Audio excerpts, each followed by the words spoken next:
నమస్కారం NSTV news కి స్వాగతం. నా పేరు సంధ్య. ఇక వార్తల్లోని ముఖ్యాంశాలను ఇప్పుడు చూద్దాం.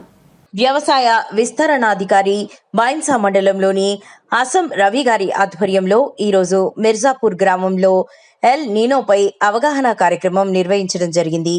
ఈ కార్యక్రమంలో ఎల్ నీనో వల్ల వాతావరణంలో వచ్చే మార్పులు, వర్షపాతం తగ్గే అవకాశాలు, దాని ప్రభావం పంటలపై ఎలా ఉంటుందో రైతులకు వివరించడం జరిగింది. ఆరుతడి పంటల వరకు దృష్టి పెట్టాలి. ఒకవేళ వానలు పడితే మీకున్న పైన చెట్ల వాటర్ నిండితే మటుకు మీకు ఖచ్చితంగా గ్రౌండ్ వాటర్లో భూమిలో నీళ్లు ఉంటాయన్న నమ్మకం ఉంటే మీ పని మీ వరి వేసుకునే చేసుకోండి. లేదా కొంచెం వాటర్ తగ్గిపోతాయంటే మీ వరి విస్తీర్ణం సగం తగ్గించుకొని ఆరుతడి పంటలు వేసే ప్రయత్నం చేయండి. ముఖ్యంగా మీకు కావాల్సిన విత్తనాలన్నీ అందుబాటులో ఉంచుతాం.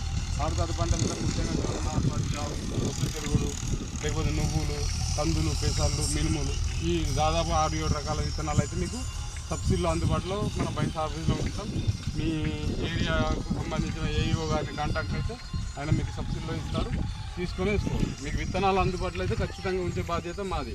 సో మీ ఆలోచన ఏం చేయాలంటే వర్షాలు తగినంత వర్షాలు పడక ఈ 15 రోజులలో కూడా మీకు కావాల్సిన చెరువు నిండకపోతే మటుకు ఖచ్చితంగా మీకు ఉన్న వరి సాగును కంపల్సరీ తగ్గించాలి. సగం వరకన్నా ఇంకా తక్కువ కన్నా తగ్గించి వేరే ఆరుతడి పంటలు సాగు చేయాలని చెప్పి మా వ్యవసాయ శాఖ నుంచి అయితే మిమ్మల్ని రిక్వెస్ట్ చేస్తున్నాం. ఇది ఒకటి ఆలోచన చేసుకొని రైతాంగం ముందుకు పోవాలని చెప్పి కోరుతున్నాం.